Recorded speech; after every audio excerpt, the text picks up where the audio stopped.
శ్రీమాత్రే నమ. ప్రేక్షకులకి నూతన సంవత్సర శుభాకాంక్షలతో పాటు సంక్రాంతి శుభాకాంక్షలు కూడా తెలియపరుస్తూ మనం నూతన సంవత్సరంలో జనవరి నెల మాస ఫలితాలు తెలుసుకునే ముందుగా గ్రహాల యొక్క స్థితి గమనిద్దాం. ఈ నెల ప్రారంభంలో వృషభ రాశిలో గురుగ్రహ గమనం వక్ర గమనంలో ఇంచుమించుగా ఈ నెలంతా కూడా వక్ర గమనంలో సంచరించడం జరుగుతుంది. అలాగే కుజుడు వక్ర గమనంలో ఉంటూ జనవరి 20వ తారీఖు వరకు కర్కాటక రాశిలో సంచరిస్తూ 20వ తారీఖు నుంచి వక్ర గమనంలో మిథున రాశిలోకి ప్రవేశించడం జరుగుతూ ఉంటుంది టెక్నికల్గా. అలాగే 6వ స్థానంలో కేతుగ్రహం, అష్టమ స్థానంలో మరి బుధగ్రహం అంటే వృశ్చిక రాశిలో బుధుడు సంచరిస్తూ జనవరి 4వ తారీఖున ధనుసు రాశిలోకి ప్రవేశించడం జరుగుతూ ఉంటుంది. ధనుసు రాశిలో సంచరిస్తున్నటువంటి రవి భగవానుడు జనవరి 14వ తారీఖున మకర రాశిలోకి ప్రవేశించి మకర సంక్రమణం ఏర్పడడం జరుగుతూ ఉంది. కుంభరాశిలో శని భగవానుడు శుక్రుడు కలిసి సంచరించడం జరుగుతుంది. అలాగే మరి మీనరాశిలో రాహు గ్రహం సంచరించడం జరుగుతుంది. ఇది ఈ వార గ్రహస్థితి. ఈ రాశుల యొక్క స్థితి గమనించినప్పుడు చాలా వరకు గ్రహాలు మంచి మిత్రస్థానాల్లోనూ ఉండడం వల్ల గ్రహాలు వారి వారి రాశిని బట్టి అనుకూల ప్రతికూల పరిస్థితులు ఇవ్వడం జరుగుతుంటుంది. అది వ్యక్తిగతంగా ఏ రాశికి ఆ రాశికి తెలుసుకున్నప్పుడు ఏ గ్రహం ఏ ఫలితం ఇస్తుందో అన్నది కొంత డీటెయిల్గా తెలుసుకుందాం. కానీ ప్రస్తుత గ్రహస్థితి ఈ విధంగా ఉండడం జరుగుతుంది. 2025వ సంవత్సరం జనవరి మాసంలో కర్కాటక రాశి వారి యొక్క మాస ఫలితాలు తెలుసుకునే ప్రయత్నం చేద్దాం. మరి కర్కాటక రాశి వారికి ఈ నెల ప్రారంభం నుంచి 20వ తారీఖు వరకు కూడా రాశి అందే కుజగ్రహ సంచారం. ఇది రాశి వారికి చాలా బలాన్ని ఇవ్వడం జరుగుతూ ఉంటుంది. ఈ రాశికి యోగకారకుడు కుజుడు రాశి అందు వక్రగమన సంచారం జాతకుడు తన యొక్క కాన్ఫిడెన్సు బలాన్ని ఎక్కువగా పెంచుకోవడం జరుగుతుంది. ఎవరి ప్రయత్నం లేకుండా స్వతంత్రంగానే ఉద్యోగం సంపాదించడం కానీ ఏదైనా ఉపాధి అవకాశాలు సంపాదించడం జరిగే అవకాశం ఉంది.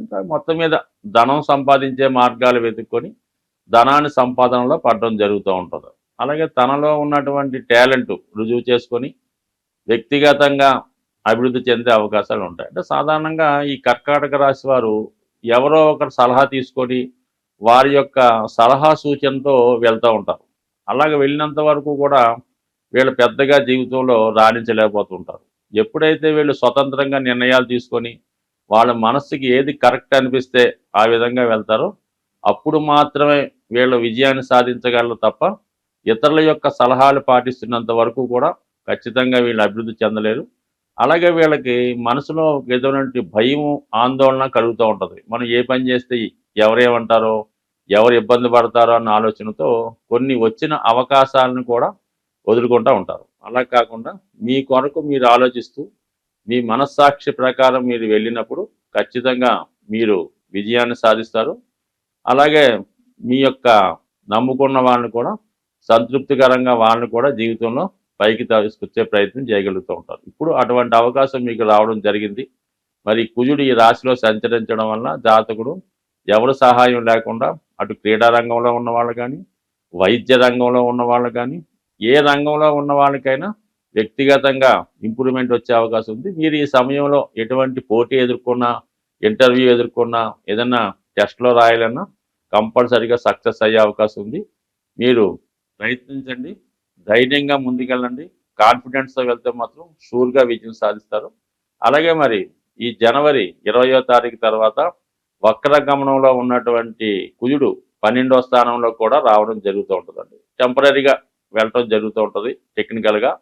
అప్పుడు ఏమవుతుందంటే మీరు ఏదైనా ఉద్యోగం మారడానికి అవకాశం ఉంటుందన్నమాట. ఎప్పుడైతే దశమాధిపతి వ్యయంలోకి వచ్చాడో జాతకుడు ప్రస్తుతం చేస్తున్నటువంటి వృత్తితో పాటు అదనంగా వేరే చోట కూడా వృత్తి చేయడం కానీ తన వ్యాపారాన్ని విస్తరించడం కానీ జరుగుతూ ఉంటుంది. ఇదే సమయంలో మీరు ఏదైనా గృహ నిర్మాణం కొరకో స్థిరాస్తి కొనడానికో అన్నదమ్ముల అవసరాల కొరకో ఖచ్చితంగా కొంత ధనాన్ని వెచ్చించవలసి ఉంటుంది. బట్ ఏదైనా మరి సొంత ఖర్చులు కూడా పెరుగుతూ ఉంటాయి కాబట్టి ఆర్థిక పరంగా ప్లాన్ చేసుకోండి. ముఖ్యంగా ఏంటంటే మరి అష్టమ స్థానంలో ఉన్నటువంటి శనితో కుజుని యొక్క స్థితి చాలా వరకు తప్పనిసరి పరిస్థితుల్లో ఉద్యోగం మారడానికి కూడా ఈ గ్రహస్థితి చెప్తా ఉంది కాబట్టి ఏమాత్రం ప్రస్తుతం చేస్తున్నటువంటి ఉద్యోగంలో అసంతృప్తిగా ఉన్నా మీరు కంపల్సరిగా మీరు వేరే ఉద్యోగం ప్రయత్నం చేయడం వల్ల ఈ నెల 20వ తారీఖు తర్వాత ఉద్యోగ ప్రయత్నాలు ఫలించే అవకాశాలు ఉన్నాయి. అలాగే ఇప్పుడు ఈ వృషభ రాశికి అధిపతి అయినటువంటి శుక్రుడు అంటే మనకి కర్కాటక రాశికి లాభాధిపతిగా ఉన్నటువంటి శుక్రుడు అష్టమ స్థానంలో సంచరిస్తూ శని భగవానుడితో కలియడం జరిగింది. ఈ కలయిక ఏంటంటే స్త్రీలకి చాలా వరకు ఉద్యోగ అవకాశాలు రావడం జరుగుతూ ఉంటుంది. అలాగే కొంతవరకు చాలా కాలంగా ఆగిపోయినటువంటి ధనం తిరిగి రావడం జరుగుతూ ఉంటుంది. అలాగే కొన్ని ఇబ్బందులు కొన్ని సమస్యల తర్వాత వివాహ సంబంధాలు ఏమైనా ప్రయత్నం చేస్తున్న వారికి ఈ సమయంలో వివాహం సంబంధం కుదరడం నిర్ణయించుకోవడం కూడా జరిగే అవకాశం ఉంది. అంటే అది అంత సునాయాసంగా జరగదు. వచ్చిన సంబంధాలు 2-3 సార్లు వాళ్ళతో మాట్లాడడం, ఎక్కువగా వాళ్ళని కన్వీనియన్స్ చేయడం, ఈ విధంగా చేయడం వల్ల వివాహ సంబంధం కూడా కుదిరే అవకాశం ఉన్నది. మొత్తం మీద ఏంటంటే స్త్రీలకి ఇది ఎక్కువ లాభసాటిగా ఉండే అవకాశం ఉంది. అది ఉద్యోగ విషయాల్లో కానీ వివాహ విషయంలో కానీ వాళ్ళకి ఇది అనుకూలంగా ఉంది. సో ఏదైనా ఇది ఒక అదృష్ట యోగంలా భావించవచ్చు. అలాగే మరి ఈ నెల ఇంచుమించుగా మనకి జనవరి 5వ తారీఖు వరకు 5వ స్థానంలో బుధగ్రహ సంచారం ఇది విద్యార్థులకి చాలా సమయస్ఫూర్తిని విజ్ఞానాన్ని ఇవ్వడం జరుగుతూ ఉంటుంది. అలాగే ఇంచుమించుగా మనకి జనవరి 5 నుంచి ఈ బుధుడు 6వ స్థానంలోకి మారి ఒక బుధాదిత్య యోగం ఏర్పడుతుంది. అంటే 6వ స్థానంలో ఏర్పడినటువంటి యోగం జాతకుడికి విజయ అవకాశాలు ఎక్కువగా పెంచడం జరుగుతుంది. అది ఏదైనా కోర్టు సమస్యలు ఉన్నా అలాగే ఏదైనా పెద్ద మనుషుల లావాదేవీలు ఇబ్బందులు ఉన్నా అవి మీకు అనుకూలంగా వచ్చే అవకాశం ఉంది. అలాగే ఎవరైతే సర్వీస్లో ఉన్నారో వారికి చాలా వరకు మీ సర్వీస్లో మంచి గుర్తింపు రావడం, దానికి ఆదాయం కూడా పెరగడం జరుగుతూ ఉంటుంది. మొత్తం మీద అంటే రవి యొక్క బలం మీకు ఈ నెల జనవరి నెల 14 వరకు ఉంటుంది. 14 తర్వాత మకర సంక్రమణం అంటే పండగ నెల స్టార్ట్ అవుతుంది. అప్పుడు మీకు రవి సప్తమ స్థానంలో ఉంటాడు. సో ఇది ఎలా ఉంటుందంటే ధనాధిపతి సప్తమ స్థానంలో ఉన్నప్పుడు జాతకుడు కుటుంబం యొక్క ప్రతిష్ట పెరుగుతూ ఉంటుంది. దూర ప్రాంతంలో ఉన్నటువంటి బంధుమిత్రులను కలుసుకుంటారు. చాలా ఎక్కువగా ఎంటర్టైన్మెంట్ విందు వినోదాలు ఎక్కువగా సరదాగా హ్యాపీగా ఉండే అవకాశం ఉంటుంది. మరి ఈ రవి 7వ స్థానంలో ఉండడం వల్ల చాలా వరకు మీరు కుటుంబ సభ్యులతో ఏదైనా విహారయాత్రకి వెళ్ళడం కానీ బంధుమిత్రులను దర్శించుకోవడం కానీ జరిగే అవకాశం ఉంటుంది. సో ఓవరాల్గా ఈ రాశి వారికి చాలా వరకు గ్రహాలు అనుకూలంగా ఉన్నాయి. గురువు కూడా లాభస్థానంలో సంచరించడం వల్ల జాతకుడికి సమయానికి ఏదో విధంగా ధనం సమకూరుతూ ఉంటుంది.